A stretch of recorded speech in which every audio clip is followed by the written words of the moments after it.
Globe টিভিতে। রবিবারের দুপুর, যে দুপুরে আপনারা সকলে রিল্যাক্স হতে চান, আর শুনুন আমাদের নতুন শো চেনা মানুষের অজানা কথা, অন্তর কথা নিয়ে আমি নন্দিনী আসছি প্রতি রবিবার দুপুর 1:10 গ্লোব টিভিতে। চোখ রাখুন আর আপনাদের মূল্যবান মতামত আমাদের জানাতে ভুলবেন না। নমস্কার বন্ধুরা, আমি নন্দিনী, আপনাদের আবারও স্বাগত। হ্যাঁ, বুঝতেই পারছেন আজ রবিবার, আর রবিবার মানেই রবিবারের দুপুরে অন্তর কথা। আর আমি অনুঘটকের মতো দর্শক এবং শিল্পীদের মধ্যে যোগাযোগ স্থাপন করব। আমি নন্দিনী আরও একবার রবি বাসরীয় শুভেচ্ছা জানাই সকলকে।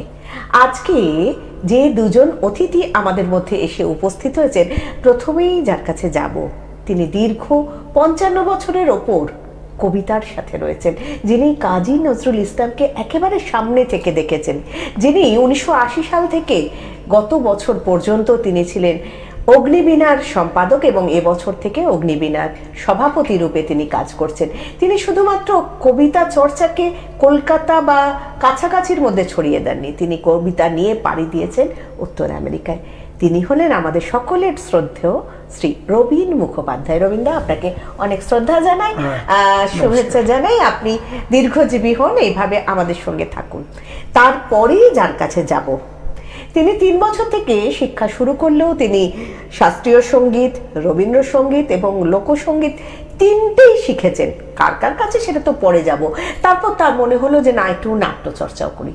মাধব মালঞ্চি কন্যা আপনারা নিশ্চয়ই সকলে দেখেছেন, সেখানে তিনি গান নিয়ে উপস্থিত ছিলেন। তার যে ব্যাপ্তি, সেই ব্যাপ্তিটা বিশাল। তিনি একদিকে কবিতা লিখছেন, একদিকে গানের ওপর বই লিখছেন, আবার গান গাইছেন, সঙ্গীত শিক্ষা দিচ্ছেন। সে একেবারে বিশাল কর্মকাণ্ড। তিনি অত্যন্ত শ্রদ্ধেয়। তারও দেখতে দেখতে কিন্তু 45 বছর হয়ে গেল সঙ্গীত জীবন। তিনি শ্রীমতী জ্যোৎস্না মণ্ডল, বিশিষ্ট সঙ্গীত শিল্পী। জ্যোৎস্নাদিকেও আমার অনেক অনেক অন্তরের শ্রদ্ধা। যে দুজন মানুষকে আমরা আজকে পেয়েছি, একজন কবিতার জগতের দিকপাল, তো আরেকজন সঙ্গীত জগতের, তো সেই দুজন মানুষের কিছু কিছু কথা থাকে তো, যে কথা বলা যায় না, আর সেই কথাগুলো এখন আমরা চলুন একটু একটু করে শুনি। প্রথমে আগে রবীন্দ্রার কাছে যাব। রবীন্দ্র, আপনার কবিতা চর্চার শুরুটা কিভাবে হয়েছিল? হ্যাঁ, ঠিক কথাই তুমি যেটা বললে নন্দিনী, কবিতা আবৃত্তি করা, মানে কবিতা চর্চা আবৃত্তি। আমরা প্রথমে যখন শুরু করেছিলাম, আমি অ্যাকচুয়ালি বালিরই ছেলে, বালির ছেলে, বালিতেই থাকতাম, এখন বালিতেই আমার ভাইরা থাকে, এবং সেখানে আমরা প্রথমে আবৃত্তি কম্পিটিশন, প্রতিযোগিতা হতো তখন। এবং আমার যে প্রথম যদি গুরু বলা যায়, জহর দাশগুপ্ত, তিনি আর কি আজকে নেই আমাদের মধ্যে, কিন্তু ওই জহরদার কাছে আমি উৎপল কুণ্ডু থেকে আরম্ভ করে বিজয়লক্ষ্মী বর্মন, আমরা প্রত্যেকেই যেতাম সেখানে ওই কম্পিটিশনের সূত্র ধরে। তারপর মহিম ঘোষের কাছে কবিতা শিখি, এবং অবশেষে আমার যে শেষ হয় কাজী সব্যসাচীর কাছে, সব্যসাচীদার সঙ্গে আলাপ হয় আমার সঙ্গে। ওই আমি যখন ওই 69-70 ওই সময় আলাপ হয় নরসিংহ কলেজে, আমি ওখানে পড়তাম। তারপরে ওনার বাড়িতে যাই, ওনার সান্নিধ্যে আসি, ওনার স্নেহ পাই, আর তার সঙ্গে সঙ্গে কবি নজরুলকে পেয়ে যাই। আচ্ছা আচ্ছা, সে নজরুলের প্রসঙ্গ না হয় আমরা আবার একটু পরে আসবো। আমরা একটু জ্যোৎস্নাদির কাছে যাই।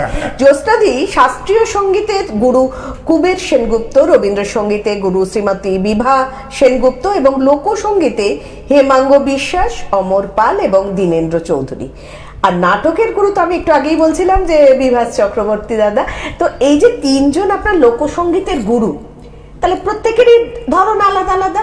তাহলে আপনার শিখতে কি কোনো অসুবিধা হয়েছিল দিদি? না, অ্যাকচুয়ালি হেমাঙ্গদা আমার প্রথম গুরু। তখন আমার তো একদম, আমি তখন 9-এ পড়ি। তখন থেকে, এবার উনি 87-এ মারা গেলেন। তা 87-এ মারা যাওয়ার পরে আমি তো দিশেহারা যে এত বছর ওনার, মানে উনি আমাকে লালন পালন করেছেন, খুবই ছোট ছিলাম। তাই এবার কার কাছে যাব, তখন অমরদার নামই মাথায় এসে যায়। অমর পালের বাড়িতে চলে যাই, সারা জীবন ওনার সাথে ছিলাম। ওনার সাথে থাকাকালীন আমার আরো কিছু শেখার ইচ্ছে, যে একটু নাটকের গান, একটু অন্য ধরনের গান, দেহতত্ত্ব বেশি, কারণ অমরদা একটু ভাটিয়ালি এই ধরনের গান বেশি করতেন, প্রভাতী গান প্রচুর করতেন। আমি তখন দীনেন্দার কাছে গেলাম, দীনেন চৌধুরীর কাছে। মানে তুমি স্পেসিফিক কিছু গানের, মানে গানটাকে শুধুমাত্র লোকগানে না বেঁধে ফেলে একদম স্পেসিফিক কিছু দিক, লোকগানের তো অনেক ভাগ আছে, বিশাল বিভাগ আর কি, মানে এটা ডেসক্রাইব করতে গেলে একটা দিন চলে যাবে, একদম এত বিভাগ ওদের, এবং এক একটা জায়গায় আমি এক এক রকম শিখেছি এবং সেগুলো প্রত্যেকটাই আমার দরকার, মানে প্রত্যেকটা আমার আত্মস্থ করতে সারা জীবনই চলে যাচ্ছে, এখনো আত্মস্থ করে যাচ্ছি সংগ্রহের মাধ্যমে। তাহলে তোমার প্রথম শুরু তাহলে ওই ইয়ের কাছে হেমাঙ্গ বিশ্বাস লোকগান দিয়ে, তার আগে ক্লাসিক্যাল প্রফেশন, যে কোনো কিছুই তো একটুখানি ক্লাসিক্যাল শিখতেই হয়, যেরকম অ ক খ আমরা শিখি সঙ্গীত শিখতে গেলে এরকম ক্লাসিক্যাল। আর দাদাও নিশ্চয় বলবেন যে কবিতা আবৃত্তি চর্চার ক্ষেত্রেও একটু স্বর চর্চার, সঙ্গীত চর্চা এবং বিশেষ করে মডুলেশন যেটা দরকার, আর তার সঙ্গে মানে বিভিন্ন উচ্চারণটা খুব বড় থাকে, একদম একদম ছন্দ রাখতে হয়, যেখানে ছন্দের কবিতা, যেখানে ছন্দ নেই সেখানে ছন্দ তৈরি করে নিতে হয়, তৈরি করে নিয়ে কিন্তু তার ভাব প্রকাশটা হয়। এবং এটা একটা মজা হচ্ছে, আমরা যে শিখেছি বিশেষ করে কাজী সব্যসাচীর কাছে, উনি যখন ওই কবিতা বলতেন তার যেমন ভরাট কণ্ঠ, তার সঙ্গে ছন্দটা বজায় রাখতো, তার চেয়েও বড় কথা তিনি কিন্তু ভাবটা বেশি রাখতেন, ওনার গলার মধ্যে এমন একটা থাকতো। এখন যেটা যারা আবৃত্তি করছেন তারা কিন্তু অনেক ব্যাপকভাবে করছেন, বিভিন্ন কবির কবিতা আবৃত্তি করছেন, হ্যাঁ, কিন্তু শিক্ষণীয়টা বিশেষ দরকার। এই প্রসঙ্গে উৎপলের কথা বলি, আমার বন্ধু উৎপল কুণ্ডু, ও যে আবৃত্তি নিয়ে চর্চা করে, ও একজন গবেষক এবং আবৃত্তি নিয়ে অনেক প্রচার করেছেন, আবৃত্তিকে শিক্ষণীয় বিষয় করে তুলেছেন, এটা কিন্তু আমরা জানি, এখনো মনে করি। ঠিক ঠিক ঠিক, সেটা আমরা সত্যি সকলে জানি। কম্পিটিশন করলে একটা সুবিধা হয়, প্রতিযোগিতার মাধ্যমে এলে না অনেক কিছু বোঝা যায়, কিন্তু এখন কিন্তু সেইভাবে প্রতিযোগিতা কিন্তু হয়ে উঠছে না। আমরা যখন ছোট ছিলাম আমরাও দেখেছি, আমরাও প্রচুর কম্পিটিশনে গিয়েছি, গেলে কি এক একজনের এক এক রকম ভাব বা সে কিভাবে কবিতা বলছে সেটা শোনা যায়। আর একটা খুব ইম্পর্টেন্ট কথা বলি, যে এই যে গান আর কবিতা না অঙ্গাঙ্গি ভাবে জড়িত, একদম একদম, মানে সব গানই কিন্তু কবিতা, হ্যাঁ, কিন্তু সব কবিতা গান নয়, কারণ যখনই ছন্দটা অন্যরকম ছন্দে যায় তখন গান হয় না, আর গান মানে ও কবিতা থেকেই গানের সৃষ্টি, একদম একদম, প্রথমে সে কবিতাই থাকে, তারপরে সে সুরারোপ হয়ে ও গানে। রবীন্দ্রনাথেরই কত এরকম হয়েছে যে কবিতাগুলো পরবর্তীকালে গানে রূপান্তরিত হয়েছে। আচ্ছা, দাদার কাছে একটু যাবো, দাদা কাজী নজরুল ইসলামের প্রসঙ্গ বলছিলেন, একটু আপনার ব্যক্তিগত কথা আমরা একটু শুনি, যে কাজী নজরুল ইসলামের সাথে তার বাড়িতে উনাকে পাওয়া মানে কি আমার কাছে বিরাট প্রাপ্তি। কারণ আপনাকে একটু ছুঁয়ে দেখি, আমরা তো ওনাকে ছুঁতে পারি, আপনাকে ছুঁয়ে যদি ওনাকে একটু স্পর্শ করা নিয়ে হয়, তার কারণ হচ্ছে এটা আমার কাছে ভাগ্যবান আমি বলবো। বিশেষ করে যখন কাজীদা মানে সানিদা, কাজী সব্যসাচীর নিকনেম হচ্ছে সানি, আর কাজী অনিরুদ্ধ নিকনেম নিনি, দুজনেই আমাকে ভালোবাসতেন। আমার বাড়ির বাড়িতে দুজনেই গেছেন, আমার মায়ের কাছে গেছেন, মা খুব ভালো গান গাইতেন। তা সেই প্রসঙ্গে যখন সব্যসাচী তার বাড়ি অর্থাৎ খ্রিস্টবার রোডে 1969 কবি যখন ওখানে আছেন, প্রথম যেদিন আমি গেলাম তখন কবিকে দেখবো, ছোট্ট দুটো ঘর, যারা তোমরা গেছো কিনা জানি না, দুটি ঘর, পাশের ঘরে থাকতেন কবি নজরুল, এবং সেখানে প্রথম দিন ভয় পেয়েছিলাম, কিছুতে ঢুকতে পারবো না, যদি উনি কিছু বলেন করে বলছেন। তখন সানিদা বললেন কিচ্ছু হবে না, তুই যা, আমি আছি বলে আমি ঢুকলাম, কে এই এই বলে একটা কাগজ উনি ছুঁড়ে ফেললেন। তখন কি উনি কথা বলতেন? না না, একদমই না, ওই বিছনায় রয়েছে, এবং বৌদি উমা কাজী মানে উনি তখন ওনাকে পাউডার টাউডার লাগিয়ে দিয়েছেন, চান করে শুশ্রূষা করেছেন, এবং আমি যখন কবির কাছে আস্তে আস্তে এগিয়ে গেলাম, আমরা কে, তখন ওই কাগজটি মাটি থেকে তুলে নিয়ে ওনাকে আমার হাতে দিয়ে দিলাম, মানে ছুঁড়ে দিলাম, শরীরের কাছেই একদম। উনি দেখে ভালো লাগলো, আবার ছুঁড়লেন, আবার আস্তে আস্তে দেখলাম উনি চুপ হলেন, আমি পাশে গিয়ে বসলাম, ওনার মানে গায়ে একটু হাত দিলাম, হাতে, আর কি গন্ধ, কি সুন্দর, সে চন্দন সাবান মাখিয়ে দিতেন, আর সেখানে সেই সময় পাউডারটা দিতেন। তারপরে যতবার কবিতা আমি শিখতে যেতাম ওনার বাড়িতে, আমি ওই দাদু মানে দাদু বলতাম, যেহেতু মানে খিলখিল মিষ্টি ওরা ছোট ছোট বাপি, ওরাও দাদু বলতো, আমিও বলতাম, বলে আমি ওনার কাছে পৌঁছতাম, এবং উনি দেখতাম আমাকে মনে হয় নিজের মানে মতন মনে কোনো অসুবিধা করতেন না। আরেকটি কথা, ওই বাড়িতে কিন্তু কবির জন্মদিন পালিত হতো, তখন আমি দেখেছি সেই সুপ্রভাত সরকার, আমরবালা দেবী থেকে আরম্ভ করে তার মাননীয় মুখোপাধ্যায়, সিদ্ধেশ্বর মুখোপাধ্যায়, সবাই এসছেন, এবং কবি কিন্তু গান শুনতেন, আমি কবির পাশে থাকতাম, মানে চুপচাপ, তখন কোনো না। এবং শুধু তাই না, আমরা এখনো মনে আছে যে মানবদা গান শেষ করেছে, পরেরটা আবার হারমোনিয়ামে হাত দিচ্ছে, আর একটা গান আমি নিজের চোখে দেখা। মানবদাকে প্রচন্ড ভালোবাসতেন, সিদ্ধেশ্বর বাবু তো ওনার ছাত্রই ছিলেন। তা অনেক স্মৃতি আছে কবিকে নিয়ে, এবং সবচেয়ে বড় কথা কবির যে স্মৃতি, যেমন কলকাতার বাড়িতে পেয়েছি, আর 72-তে উনি তো কবি বাংলাদেশ চলে গেলেন, বঙ্গবন্ধু নিয়ে গেলেন, 75-তে তখন কবি বেঁচে আছেন, 76-এ তো আমাদের থেকে চলে গেছেন সশরীরই। তো সেই 75-এ যে কোনোভাবেই হোক আমি আমন্ত্রিত হয়েছিলাম, আমি ডক্টর রমা চৌধুরী, মানে আমারই নেতৃত্বে রমাদি, অধীর বাগচি, জপমালা ঘোষকে নিয়ে এবং অনিতা মজুমদারকে নিয়ে, শঙ্করলাল মুখোপাধ্যায়কে নিয়ে আমি ঢাকায় গেলাম কবির জন্মদিনে অ্যাটেন্ড করতে। এবং যাই হোক সেই সময় যখন এই যে অনুষ্ঠানটা হচ্ছে ধানমন্ডিতে, যেখানে কবি ছিলেন, বিরাট অনেক লোকজন, প্রায় 1010 লোক তো শ্রোতা রয়েছে। বঙ্গবন্ধু বসে আছেন একটা কোণে, মানে ডাক্তার দিয়ে। আমি তখন যেতেই আমাকে ডায়াসে তুলে দিল কাটিয়াদা। কাটিয়াদা মানে হচ্ছে কবিকে যিনি সেবা করতেন। আরে রবি দাদা তুমি চলে এসো, তুমি চলে এসো, চলে এসো। কবি দেখে আমাকে এই মানে তুই এখানে এসেছিস, আবার আমাকে কাগজ ছুড়লেন, আমিও কাগজ ছুড়লাম। এবং সে একটা বিরাট স্মৃতি। একদিকে বঙ্গবন্ধু শেখ মুজিবুর রহমান বাংলাদেশকে যিনি স্বাধীন করেছেন, প্রতিষ্ঠা করেছেন, একদিকে আমার প্রাণের কবি কবি নজরুল, আর আমি ওনার সেবক বলুন, ওনার গুণমুগ্ধ বলুন। আমি তখন ওখানে কবিতা বললাম, মোরা এক বৃন্তে দুটি কুসুম, হিন্দু মুসলমান, মুসলিম তারা নয়নমণি, হিন্দু তার প্রাণ। এই যে কথা কবি শুনছেন, এটা আমার কাছে বিরাট পাওয়া। একদম একদম, এটা আমাদের কাছেও একটা বিরাট পাওয়া। আমরা আজকে যে আপনাকে এখানে পেয়েছি তার জন্য আমরা সত্যি কৃতজ্ঞ গ্লোব টিভির কাছে। আমি একটু জ্যোৎস্নাদির কাছে যাব। জ্যোৎস্নাদি, তোমার তো প্রচুর 300টা গান তুমি রচনা করেছো, 26টা বেশি গান তুমি শিল্পীদের দিয়ে রেকর্ড করেছো, মানে তোমার নিজস্ব বলছি। তাহলে এই যে তুমি 300টা গান লিখেছো, তারপরে ভাওয়াইয়া ও চটকা গানের ওপর একটা তোমার কাছে বই আছে বোধহয়, এই যে এই বইটা তুমি লিখেছো, এগুলো তো তোমার সমস্ত গান কেন্দ্রিক ধরো হলো, কিন্তু তুমি কবিতার বইও লিখেছো 25টা।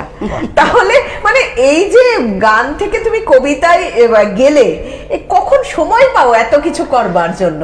দেখো, ছোটবেলা থেকে কবিতা লেখার একটা অভ্যাস আমার, কারণ এটা আমি বাবার থেকে পেয়েছি। বাবা লিখতেন, বাবা আমাকে বলতেন কবিতা লেখ, আমাকে দেখা তুই কি লিখেছিস। তা পড়াশোনার পাশে পাশে কবিতা লেখা আমার একটা ডেইলি অভ্যাসের মতো, সেটা আমি এখনো ছাড়তে পারিনি। তাই এইবার কি হয়, গানের মধ্যে ঢুকে গেছি, গানের মধ্যে ঢুকে গেছো তুমি, নাটকের মধ্যে ঢুকে গেছি। তুমি কোথায় ঢোকোনি? আচ্ছা, তোমার তো দুটো সংগঠনও রয়েছে নাও, আর একটা হচ্ছে আমার যেটা গানের স্কুল, যেটা আমার প্রতিষ্ঠান, ইমন সঙ্গীত প্রতিষ্ঠান। হ্যাঁ, ইমন কল্যাণ সঙ্গীত প্রতিষ্ঠান। তাহলে দুটো, এই যে রঙ্গিলা নাও এবং ইমন কল্যাণ প্রতিষ্ঠান, এই দুটো কেন দিদি? না, অ্যাকচুয়ালি রঙ্গিলা নাও আমার দল। ওই ইমন সঙ্গীত প্রতিষ্ঠান 91 থেকে, আমার ঠিক বিয়ের বছর থেকে আমি গানের স্কুলটা শুরু করি। আর আমার বাবা যে গানের স্কুল ছিল, যেখানে আমরা শিখেছি, খেলাঘর মিউজিক কলেজ, প্রচুর মানুষ ওই খেলাঘর থেকে তৈরি হয়েছেন। বিভাদির কাছে ওখানেই গান শেখা আর কি, ছোটবেলা থেকে। কুমের সেনগুপ্ত ওখানেই আসতেন। সেখানে এগুলো সমস্তই আমার বাবার থেকে পাওয়া, যে আমি একটা গানের স্কুল করব। তখন আমি আমার শ্বশুরবাড়িতে গানের স্কুল করি বিয়ের বছরেই। এবং আমার শাশুড়ির নাম ছিল ইন্দুবালা, তার নিয়েছি। আর মহেন্দ্রচন্দ্র আমার শ্বশুরমশাইয়ের নাম, আর আমার ডাক নাম নেলি। হ্যাঁ, তাহলে ই মন, আর এটা রাগেরও নাম বা ঠাটের নাম। এইভাবে গানের স্কুলটা তৈরি হয় 91-তে। এবং তুমি চিন্তা করো, আমার এখনো অনলাইন অফলাইন প্রচুর ছাত্রছাত্রী ওয়ার্কশপ করা। এই ইমন সঙ্গীত প্রতিষ্ঠান থেকে মেয়েরা তৈরি হয়। যখন তারা প্রচন্ড পরিমাণে ভালো একটা জায়গা তৈরি হয়ে যায়, তখন তারা ওখান থেকে রঙ্গিলা নাওতে আসে। আচ্ছা আচ্ছা, মানে কনভার্ট টু রঙ্গিলা নাও, মানে রঙ্গিলা নাও হচ্ছে পারফরম্যান্স করার জন্য। এটা আমার একটা প্রফেশনাল দল, যেই দল নিয়ে আমি দেশ বিদেশে ঘুরে বেড়াও। এই দেশ বিদেশের কথাই মনে পড়লো, তুমি তো প্রচুর বিদেশে অনুষ্ঠান করতে গেছো। একটু তুমি বলো যে বিদেশের কোনো অনুষ্ঠানে বিশেষ কোনো মুহূর্ত তোমার ভালো লাগা। সিলেটে যেটা আমার খুব ভালো লেগেছিল, যে যখন সিলেটে অনুষ্ঠান করতে গেলাম, তা আমাদের সাথে মিউজিশিয়ান গিয়েছিল। আবার ওখানকার মিউজিশিয়ান আমাকে বলছে আমরাও বাজাবো। আচ্ছা, এবার সে আমার না গানের কিছু জানে না কিছু, কিন্তু ওই যে বাংলাদেশ, ওটা হচ্ছে ওই জায়গাটি লোকগানের আকর। ওখানে কিন্তু ক্ষেত্রভূমি, যেখান থেকে সৃষ্টি হয়, হ্যাঁ, যেটা ওই ওদের রক্তমজ্জায় লোকগান। এবং ভাওয়াইয়া রংপুরের সাইডে, এদিকটা তোমার নদী নালা দেশ, ওখানে ভাটিয়ালি, তারপরে তোমার গাজন ওখানে চলে গেছে, কাটাতার মানেনি চলে গেছে, আলকাপ চলে গেছে, এইভাবে ধামাইল আছে। এবং ওই যখন সিলেটে হতো ধামাইল প্রধান গান, ওখানে রাধারমন দত্ত, তারপরে তোমার এদের, আমার গুরুজি সুনামগঞ্জে জন্ম, মানে ওই চত্বরটাই গানের জগৎ। মানে তোমার গান শুনেই এবং ওরা বাজাতে আরম্ভ করে ওরা দিত। বাজাতে ওরা উপরে চলে এসছে। আমার মিউজিশিয়ান রয়েছে, তারা চোখ বড় বড় করে আমার দিকে তাকাচ্ছে যে ওরা কি বাজাবে, হ্যাঁ। কিন্তু মিলেমিশে একাকার হয়ে গেল। বাহ। এবং ওটাই মানে আমার মানে পুরো হল মানে উচ্ছ্বাস করছে আমাদের গানে। এবং একজন ওখানকার যে মেইন, তিনি বলছেন আপনারা পারবেন, এরকম কলকাতায় বসে এরা এখানকার গান গাইছে, ওখানকার গান গাইছে, আপনারা এই অধ্যাবসায় নেই। এটা কিন্তু আমরা বাংলাদেশকে বলি ওরা দারুণ গান গায়, কিন্তু ওইখানে ওরা বলছে আমরা নাকি দারুণ, ওরা কিছু মানে একদমই তাই, এই কারণ ব্যাপারটা কলকাতা হচ্ছে শিল্পের পীঠস্থান। কলকাতার থেকে স্ট্যাম্প যদি না একদম, পড়ে একদম, তাহলে একদম, হবেই না। এই বাইরের প্রসঙ্গে মনে পড়লো 1983-তে রবীন্দ্র বোধহয় উত্তর আমেরিকা ওই যে ইয়েতে গিয়েছিলেন, তৃতীয় বিশ্ববঙ্গ সম্মেলনে গিয়েছিলেন। ওখানে বাংলা আবৃত্তি নিয়ে আপনি গিয়েছিলেন, কিরকম অভিজ্ঞতা ওখানে? একটা মানে দারুণ অভিজ্ঞতা। প্রথম কথা, তৃতীয় বিশ্ববঙ্গ মানে উত্তর আমেরিকা বিশ্ববঙ্গ সম্মেলন, সেটা আমেরিকায়, নর্থ আমেরিকায় হয়েছিল, নিউ ইয়র্কে। তারপর সেখানেই যখন ওই মানে পুজো উপলক্ষে 3 মাস আমরা ছিলাম। আমি ছিলাম সনত সিংহ, সনত মামা বলি, আরো তো মানবেন্দ্র মুখোপাধ্যায় গেছেন, সত্যপদ রাজগুরু গেছেন, সকলে গেছেন, আমিও সেখানে ছিলাম। তা সেখানে আবৃত্তির চর্চা ওখানে ছিল না বললে ভুল হয়। ওখানে যারা স্থানীয় বাঙালি যারা, তারা তো আবৃত্তি করছেন। তা আমিও তো আবৃত্তি উঠলাম, নজরুলকে নিয়ে শুরু করলাম। রবীন্দ্রনাথ, নজরুল, জীবনানন্দ দাশ, সুকান্ত ভট্টাচার্য ইত্যাদি ইত্যাদি তখনকার দিনের যে আবৃত্তিযোগ্য কবিতাগুলো, সেগুলো আবৃত্তি করলাম। এবং দেখা গেল যে ওরা আবৃত্তিটা ভালোভাবেই নিচ্ছে গানের সঙ্গে সঙ্গে। তাহলে গান অনেক উপরে, যে পুরোনো দিনের গান, শরৎ মামা যখন গান গাইছেন, সনৎ সিংহ বা মানবেন্দ্র মুখোপাধ্যায় যখন গান গাইছেন, তার আধুনিক বা নজরুলের গান নিশ্চয়ই অনেক বেশি শ্রোতাদের কাছে, কিন্তু আবৃত্তিও কিন্তু অচ্ছুত ছিল না। সেখানে আমার কবিতা শোনার পর অনেক কবিতা অনুরোধ এসছে, বিদ্রোহী কবিতা অনুরোধ এসছে, জাতের বজ্জাতে অনুরোধ এসছে, দেবতার গাছ অনুরোধ এসছে, টুকটাক করে করতে হয়েছে। এবং তার চেয়েও বড় কথা, আবৃত্তি করতে করতে শুধু নিউ ইয়র্ক নয়, ওয়াশিংটন ডিসিতে এলাম, বস্টনে এলাম, ডেট্রয়েটে এলাম, নিউ জার্সিতে এলাম, বিভিন্ন জায়গায়, মন্ট্রিয়ালে এলাম। যেটা ওয়াশিংটন ডিসিতে যেটা ভয়েস অফ আমেরিকা, সেটা আমার একটা বলার মতন। সেখানে আবার আন্ডারগ্রাউন্ডে তাদের অফিসটা, ভয়েস অফ আমেরিকা, সেখানে আবৃত্তি করলাম। সেখানে দেখলাম সবাই বাঙালি, মানে বাংলাদেশের বাঙালি যারা কাজ করছে, প্রবাসী বাঙালি ওখানে। এবং সেটা সবচেয়ে বড় কথা, আমি ওই কবিতা পূব পশ্চিম বলেছিলাম। তোমার শীতল লক্ষ্য আমার ময়ূরাক্ষী, তোমার ভৈরব আর আমার রূপনারায়ণ, তোমার করণফুলি আর আমার শিলাবতী। যখন বলছি তারা উচ্ছ্বসিত। এবং আমি যখন ফিরে এসেছি কলকাতায়, তখন এখানে তখন এই ভয়েস অফ আমেরিকার প্রোগ্রাম শুনতে। আমেরিকাতে আবৃত্তির চর্চা ভীষণভাবে রয়েছে, এখন আরো অনেক বেড়ে গেছে। আমাদের যারা বন্ধু বান্ধব আছে, যে আমি প্রতিষ্ঠানের সঙ্গে যুক্ত, মানে 1980 থেকে আমি সব্যসাচীতে মারা যাওয়ার পর থেকে সেক্রেটারি ছিলাম অগ্নিবীণায়, সেই প্রতিষ্ঠানের অনেক সভ্য আমেরিকায় আছে। নিউ জার্সিতে আছেন। তাতে দেখেছি আবৃত্তি নিয়ে ওরা ভীষণ পছন্দ করে, এবং কবিতা ভীষণ পছন্দ করে। সুনীল গাঙ্গুলি ওদের কাছে ভীষণ প্রিয়, রবীন্দ্রনাথ তো প্রিয়, নজরুলও তো প্রিয়। তাই এর একটা অভিজ্ঞতা। আর যদি বাংলাদেশেও যদি বলি, বাংলাদেশেও তো আমরা তো গেছি, তুমি তো জানো, বিশেষ করে সেই 75 থেকে প্রতি বছরেই এখানকার শিল্পীদের ওখানে পাঠিয়েছে, ওরা এখানে এসেছে, মানে এক্সচেঞ্জ, যেটা সাংস্কৃতিক বিনিময়। সেখানেও দেখেছি কবিতা কোচা, আবার গানেও শেখায়। তবে একটি কথা উনি যেটা বললেন, যে কলকাতার শিল্পী হলে ওরা কিন্তু পেছপা হয় না, যত বড় শিল্পী ওখানে থাক। একদম আমি দেখেছি ফেরদৌসেরও গান গাইছে, আর এখান থেকে ধরুন কলকাতার কোনো শিল্পী অগ্নিবীণের সঙ্গে আছে, মানে ওরা যে কি মানে সুন্দরভাবে অ্যাকসেপ্ট করে নেয়, দারুণ দারুণ। ওরা বলে যে কণ্ঠ হচ্ছে বা কাজ হচ্ছে কলকাতায়। এটা তো আমিও প্রথমে বলেছিলাম। একটু জ্যোৎস্নাদির কাছে যাব। তুমি এই যে গান করতে করতে বিভাস চক্রবর্তীর মাধব মালঞ্চি কন্যা যে প্রচুর শো হয়েছে, সেটাতে তুমি গান করতে, তাহলে এটাতে কিভাবে ঢুকলে তুমি? দীনেনদা তো সুর করেছিলেন, মাধব মালঞ্চির সব গান, ওনার ময়মনসিংহের গীতিকা অবলম্বনে। এবার দীনেনদা আমাদেরকে বললেন যে হেমাঙ্গ বিশ্বাসের যারা রয়েছে ছাত্রছাত্রী, তারা সবাই ওখানে আমাদেরকে উনি রেকমেন্ড করলেন, যে বিভাস এরকম তুমি হেমাঙ্গদার ছাত্রছাত্রীকে নিয়ে নাও, ওরা তৈরি। এই আমরা ঢুকে গেলাম, আমরা হেমাঙ্গদার ছাত্রছাত্রীরা, আমি, হেমাঙ্গদার মেয়ে রঙিলি, বাবলু নিয়োগী, তারপরে হচ্ছে তারকাচার্য, আর হচ্ছে ডলি পিসি। আমি পিসি বলতাম। এই আমরা কজনই গান গাইতাম, শুধু গান গাইতাম না, আমরা বাজাতাম, মানে বাজিয়ে বাজিয়ে গান গাইতাম। এই নয় যে ওটা অ্যাক্ট, তো ড্রামা, মিউজিক্যাল ড্রামা।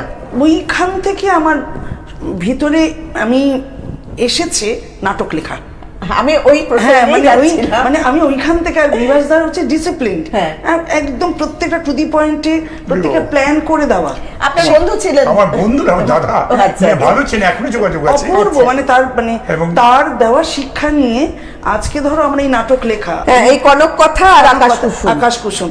আকাশ কুসুম আবার কুরমালি ভাষা, মানে এটা তোমার পুরুলিয়া বাঁকুড়া রাঢ় অঞ্চলে যে ভাষা, ওই ভাষায় লিখেছি। তাহলে তুমি কি ওই ভাষায় গান করো? জানি লিখতেও জানো?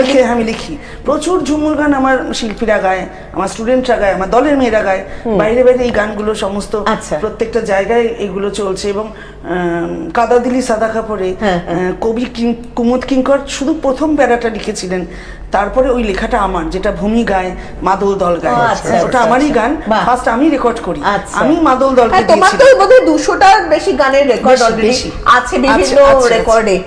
দাদার কাছে একটু যাবো। দাদা, একটু কবিতার দুটো চারটে লাইন আপনাকে পেয়েছি, আর একটু কবিতা শুনবো না, এটা হয় না তোমার কাছে। তারপরে তুমি তৈরি থাকো, তোমার কাছে গানের সুর নিয়ে আমরা বিদায় নেবো। আমরা অনুষ্ঠানের কথা যে বললেন, শেষ পর্যায়ে আমার ভীষণ পরিচিত এবং ভীষণ স্নেহ করেন, এবং উনি খুব সিনসিয়ার লোক। আমরা নজরুল ইসলাম কমিটি গভর্নমেন্টের, আমি বিভাসদা সব একসঙ্গেই ছিলাম, তা আমি দেখেছি ওনার মতন সিনসিয়ার লোক খুব কম দেখেছি। আচ্ছা, একদম। আর তুমি যেটা বললে কবিতার ব্যাপারে, কবিতা বলতে তো অনেকেই হয় না, একটু চারটে ছটা লাইন একটু শুনি আবৃত্তির আপনার। যেমন কবি সুভাষ, তার কথাটা মনে পড়েছে, কবি সুভাষ মুখোপাধ্যায়, আমরা যেন বাংলাদেশের চোখের দুটি তারা, মাঝখানে নাক উঁচিয়ে আছে, থাকুক গে পাহারা, দৌড়ে খেল টান দিয়ে তাই খুলে দিলাম জানলা, ওপারে যে বাংলাদেশ, এপারেও সেই বাংলা। আবার বলছি, মেয়ে আমার পুঁতে যখনই যায় ছাতে, ছোট্ট ছোট্ট হাতে প্রকাণ্ড সেই আকাশটা না দিলে নাই লুফে, পুপে যখন বড় হবে তখন অন্য বায়না, মেলায় কিনে দিতে হবে চিরুনি আর আয়না। বাহ, চমৎকার শুনলাম। একটু দিদির কাছে যাবো, জ্যোৎস্নাদির গানের সুর নিয়ে আজকের অনুষ্ঠান শেষ করবো। আসলে কি বলুন তো, এত কিছু জিজ্ঞাসা করছে, কিন্তু সময়ের কাছে আমরা সকলে ঋণী, তাই দিদির গান নিয়ে আজকের অনুষ্ঠান শেষ। এবারে আমাদের লোকফোক উৎসবে আমরা মুকাভিনয়ের সঙ্গে আমার একটা গান ওরা গিয়েছে, আমার রঙ্গিলা নয়ের, আমিও গিয়েছি। এটা আমার অনেকদিন আগেই লেখা সারি গান, ওরা তুলবানি গানটা রেকর্ড করেছে। খেতে খেতে জইরা পড়ে হলুদ রঙা সোনার দান, জলদি কইরা আইলো তোর কাস্তেটারে দিয়াশান, কাস্তেটারে দিয়াশান। আশ্বিন গেল কার্তিক আইলো, ক্ষেতের ফসল খেতে রইল, মোদের বোনা এই পাকা ধান, তারপরে মোদের যান, জলদি কইরা আইলো তোর কাস্তেটারে দিয়াশান, কাস্তেটারে দিয়াশান, কাস্তেটারে দিয়াশান। এই হচ্ছে গান। বাহ, চমৎকার। আমরা একেবারে শেষ পর্যায়ে দুটো করে শব্দ তোমার কাছে, তুমিও একজন প্রশিক্ষক, দাদাও একজন, তুমি সঙ্গীত শিল্পীদের, আমার দর্শক বন্ধুদের জন্য কি বলবে যারা নতুন শিখছে তাদের জন্য? প্রথম কথা হচ্ছে যে শিখতে হবে। যতই আমরা গান ইউটিউবে শুনি বা এমনি শুনছি, রেকর্ডে শুনি, যাই শুনি না কেন, গান না শিখে গান গাওয়া যায় না। একদমই, কারণ ক্লাসিক্যাল বেস লাগে, তার সাথে গানের গায়কী এবং অ্যাকসেন্ট। একদম একদম। আর দাদার কাছে যাব, কথা কবিতার ব্যাপারে, আবৃত্তির ব্যাপারে সত্যি কথা বলতে গেলে কি, এখন তো একটা চল হয়েছে, অনেকে দেখে থেকে বলে। আমার একটাই বক্তব্য, যতটা পারা যায় যদি কণ্ঠস্থ যদি থাকে অনেক ভালো হয়। আর 2 নম্বর আমি আর একটা জিনিস বলবো, ওই কোলাজ অনেকে করেন, আমার আপত্তি নেই, বিভিন্ন কবিতার অংশ নিয়ে কোলাজ আবৃত্তি করছেন, কিন্তু কোলাজ করুন, কিন্তু যদি সেই আবৃত্তিকার তিনি যদি বলে দেন এই অংশ বা কার কার অংশ নিয়ে করলাম, সেটা ভালো। কিন্তু আমরা শ্রোতা হিসেবে বসে আছি, জানতেই পারলাম না এত সুন্দর কথাটা কে লিখেছেন। সেই কারণে বলবো যে আবৃত্তি করুন। আবৃত্তি এমনই একটা ডাল, আর কবিতা হচ্ছে ফুল, ডালের উপর ফুলটা রয়েছে, তবেই তো তার বিকাশ। সেই কারণে আবৃত্তি সেবা হওয়া উচিত। একদম একদম। আরেকটি কথা দাদা, উচ্চারণটা ঠিকঠাক, উচ্চারণ, ছন্দ, ও তো শিক্ষণীয় বিষয়। আর এই প্রসঙ্গে বলি যে আমার গান বা আমার সুর বলেও না, হ্যাঁ, মানে এই গানের কে লিখেছেন, কে সুর দিয়েছেন, এটা কিন্তু ভুলে যায় বলতে। একদমই তাই। যারাই যাই গান করুক না করুক, কবির নাম অ্যাটলিস্ট বলা উচিত যে কার কবিতা আমি আবৃত্তি করছি। আমরা কিন্তু বলি, হ্যাঁ, আর গানের ক্ষেত্রেও তাই। আমরা সত্যি কথাই, এখন যারা আধুনিক গাইছে, যারা আগে গাইতো তারা কিন্তু বলতো অমুক গুরু কানে হাত দিয়ে বলতো, অমুক গুরুর থেকে এটা শেখানো হয়েছে বা অমুকের, কিন্তু এখন সবই যেন মনে হচ্ছে নিজস্ব। না, বলে না। এইটা কিন্তু এটাই হচ্ছে আমার একটি কথা, যেটা গানের ব্যাপার কবিতা দুটোতেই বিশেষ করে আমি সবচেয়ে অসুবিধার মধ্যে পড়ে যাই মাঝে মাঝে, সেটা হচ্ছে কাজী নজরুল ইসলামের যে গানগুলো, যে গানগুলোতে আমাদের যে শিল্পীরা গেয়েছেন, যেমন বিমানদার মাধ্যমে মানবেন্দ্র বা প্রবীর ইত্যাদি, এদের যে গানগুলো হৃদয়ে ঢুকে আছে, এই গানগুলোকে ফেলা যায় না। আবার যেটা শুনতে শুনে যে গান, সেটাও ফেলা যাবে না।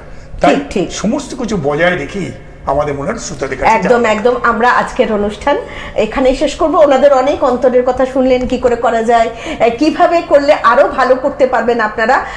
এই সব কথা নিয়ে আমরা আবারও পরের সপ্তাহে আসব, তবে তখন থাকবে নতুন অতিথি। এখন যারা আমাদের সঙ্গে ছিলেন, শ্রীমতী জ্যোৎস্না মণ্ডল এবং শ্রী রবীন মুখোপাধ্যায়কে আমরা অন্তরের শ্রদ্ধা জানিয়ে আজকের অনুষ্ঠান আমি নন্দিনী এখানে শেষ করলাম।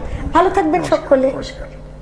নমস্কার বন্ধুরা, গ্লোব টিভি মানেই তো নতুন কিছু, আর নতুন বছরে নতুন কিছু শুরু হচ্ছে গ্লোব টিভিতে। রবিবারের